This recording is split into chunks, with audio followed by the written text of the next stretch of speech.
ओम शांति। आज अव्यक्त बाप दादा के महावाक्य है और 21 मार्च 2021 के हैं। मुरली के चिंतन में बाबा ने विशेष आज जो मुरली का टाइटल था, मदद के सागर से पदम गुना मदद लेने की विधि। तो बाबा मदद का सागर है और उससे हम बच्चों को पदम गुना मदद किस तरह मिल सकती है, उसकी विधि आज बाबा ने मुरली के माध्यम से हमको बताई है। तो आज बाप दादा ने बताया कैसे हम मदद के सागर से मदद ले सकते हैं। तो बच्चों की एक कदम की हिम्मत और बाप की पदम कदमों की मदद हर एक बच्चे को प्राप्त होती रहती है। तो आज बाबा जिन बच्चों को विशेष आज बाप दादा अपने चारों ओर के हिम्मतवान बच्चों को देख रहे थे। आदि से अंत तक हर एक ब्राह्मण बच्चे ने हिम्मत के आधार पर मदद के पात्र बने हैं बाबा के बच्चे। तो बाबा ने कहा ब्राह्मण जन्म लेते ही बच्चों ने पहली हिम्मत दिखाई जो असंभव को संभव करके दिखाया। तो पवित्रता को जो साधु महात्मा संसार के लोग कहते थे कि ये तो असंभव है कि प्रवृत्ति में रह के कोई भी पवित्र या ब्रह्मचर्य में नहीं रह सकता।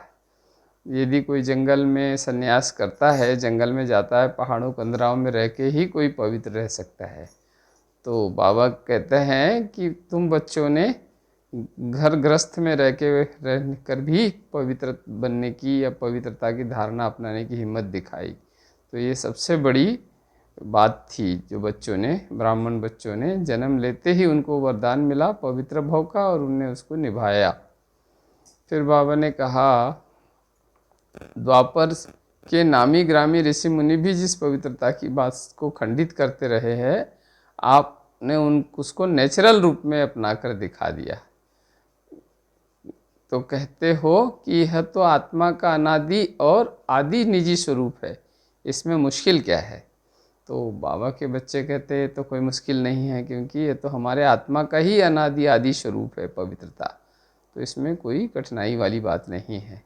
वो साधु महात्मा अक्सर कहते हैं कि प्रवृत्ति में रहेंगे, तो उनने कहते कहते तो कह दिया कि जहाँ नारी होगी, जहाँ संसार का ये वैभव होगा और जहाँ ये इसमें पवित्र रहना, मोह से मुक्त रहना बहुत असंभव है, इसलिए वो जंगल चले गए।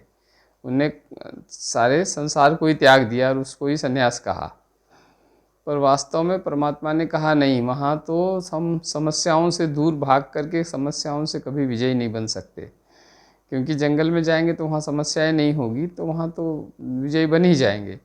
पर परमात्मा ने कहा तुम इन संसार में रहते, प्रवृत्ति में रहते, सारी समस्याओं के बीच में रहते और फिर तुम्हें समस्याओं से भी विजयी बनना है।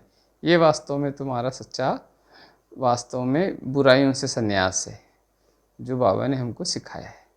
फिर बाबा ने कहा अनेक बार की श्रेष्ठ स्थिति को फिर से सिर्फ रिपीट कर रहे हो, कोई नई बात नहीं हो रही, ये तो कल्प कल्प की हमारी अवस्था है पवित्रता की, जिसको हम अभी रिपीट भर कर रहे हैं। तो नथिंग इज़ न्यू, बट सब कुछ वही हो रहा है जो कल पहले भी हमने किया था, तो इसलिए कोई कठिन वाली बात नहीं है। फिर बाबा ने कहा आप आत्माएं अनेक बार पवित्र बनी हो और बनती रहेगी, कोई नई बात नहीं है। जहाँ हिम्मत बच्चे मदद दे बाप, तो सर्वशक्तिमान बाप है, वहाँ असंभव को संभव करना या माया को और विश्व को चैलेंज करना कोई बड़ी बात नहीं है। तो सारे विश्व के लोग भी कहते हैं कि जिसको असंभव कहते हैं पवित्रता को प्रवृत्ति में रह के, वो बाबा के बच्चे उनको भी चैलेंज करते हैं कि नहीं हम संभव करके दिखाएंगे, और दिखाया है बाबा के बच्चों ने, क्योंकि सर्वशक्तिमान परमात्मा की मदद है जिससे असंभव को भी संभव कर देते हैं। फिर आज बाबा ने कहा माया के शेर रूप को चींटी समझते हो ना, उससे डरना नहीं है, वो तो चींटी है जो केवल बहुत छोटा है। कोई माया के विघ्न बड़े नहीं होते, पर जब थोड़ा राई को पहाड़ समझ लेते हैं, छोटी सी बात को बड़ा समझ लेते हैं। और फिर बाबा ने आज कहा बहुत कई बच्चे तो बाबा को भी फिर कहते हैं कि बाबा ब्रह्मा बाबा के लिए कह देते, ब्रह्मा बाबा को तो शिव बाबा की मदद है, इसलिए उनको विघ्न आते भी हो तो भी वो हट जाते हैं। शिव बाबा के लिए भी कहते हैं आप तो, हम लोग प्रवृत्ति में हैं, आप तो निराकारी हो। तो इस तरह से बच्चे और आश्रम में भी रहने वाले भाई बहनों को कहते हैं कि आप तो आश्रम की शुद्ध वातावरण में रहते हो, हम तो प्रवृत्ति में रहते हैं। तो बाबा ने कहा ये तो अपने मन की एक बहलावे की बात है। वास्तव में सबके सामने अलग अलग तरह की माया आती है और सबको माया से विजयी बनना पड़ता है। तो जो बाबा की याद उसमें रहता है, बाबा की मदद लेता है, वो विजयी बन जाता है। तो निश्चिंत का नशा बाप की पदम गुना मदद का अधिकारी बना देता है। तो सदा निश्चिंत रहकर और बाबा के ऊपर छोड़ दो, सारे बोझ बाबा को दे दो, तो बाबा की पदम गुना मदद हमें प्राप्त हो जाती है। फिर बाबा ने कहा अभिमान और अलबेलापन और स्वयं पर अटेंशन की कमी के कारण ही विधि नहीं है, तो फिर वरदान से वंचित रह जाते। बाबा की जो मदद का वरदान मिला हुआ है, पवित्रता का वरदान मिला है, उससे फिर वंचित हो जाते हैं।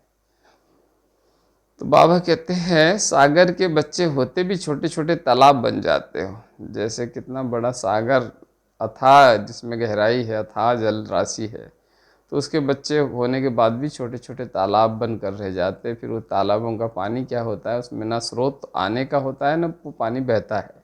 तो वो पानी फिर उसमें रहते रहते उसमें बदबू आने लग जाती है। तो ऐसे छोटे छोटे तालाब बन जाते, बाबा कहते। तो ब्रह्मा बाप समान अंत तक पढ़ाई और याद में रहने वाले बच्चों को ही बाबा हमेशा याद करते रहते हैं। तो ऐसा मिसाल बन के दिखाना है, जैसे फॉलो फादर करके। फिर बाबा ने कहा डबल लाइट फरिश्ते अनुभव करते हो, जब बाप के बन गए तो सारे बोझ बाबा को दे दो। फिर अपने ऊपर कोई बोझ मत रखो, बाबा तो आया है ना सारे बोझ लेने के लिए। तो मैं बाबा का और बाबा मेरा पक्का करो, तो सारे बोझ फिर बाबा को दे दो और हल्के होकर रहो, तभी फरिश्ते बनकर उड़ सकेंगे। ज़्यादा संसार के बोझ लाद लेंगे तो फिर उड़ नहीं सकते, हल्की चीज़ उड़ती है।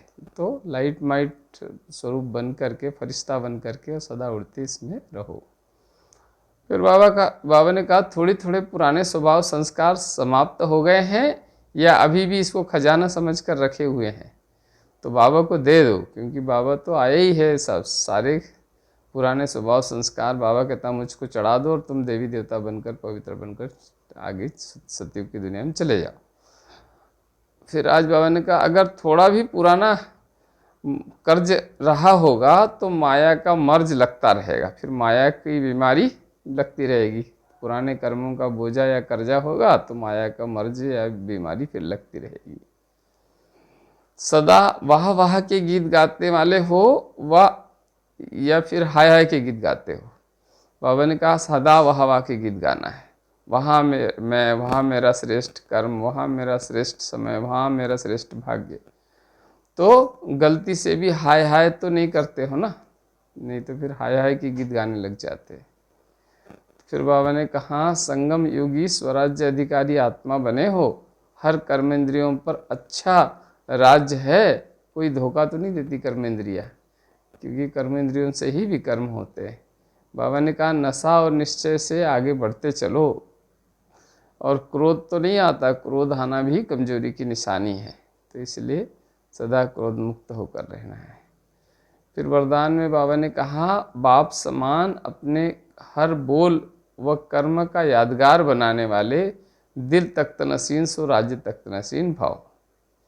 तो जैसे बाप ब्रह्मा बाप ने करके दिखाया कि जिस आत्मा को प्राप्ति संकल्प होती है, उनके दो शब्द भी दिल को राहत देने वाले होते हैं, उसे समीपता का अनुभव होता है, इसीलिए उन्हें सब अपना समझते हैं। तो बाबा ने कहा बोल भी ऐसे हो जो दूसरों को सुख देने वाले हो, दूसरों को राहत देने वाले हो, और कर्म ऐसे हो जो यादगार बन जाए। तो परम जब ब्रह्मा बाप के समान हर बोल और कर्म यादगार स्वरूप में करेंगे तो यादगार स्वरूप आत्मा बन जाएंगे, फिर राज तख्त नसीन बन जाएंगे सतयुग के। फिर बाबा ने आज स्लोगन में कहा अपनी उड़ती कला द्वारा हर समस्या को बिना किसी रुकावट के पार करने वाले उड़ता पंछी बनो। तो सदा जो भी समस्याएं आती है, बाधाएं आती है, उसको बिना रुकावट के उड़ता पंछी बन करके सीधा पार कर लो। अच्छा, ओम शांति।